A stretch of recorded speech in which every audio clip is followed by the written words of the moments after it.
केहू जागी 200 के चंदा लागी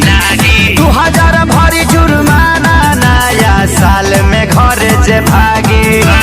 पीछे खेतानी में पार्टी होई कहने तन के लिया तो खा के मुर्गा पी के बियर बोलल जाई हैप्पी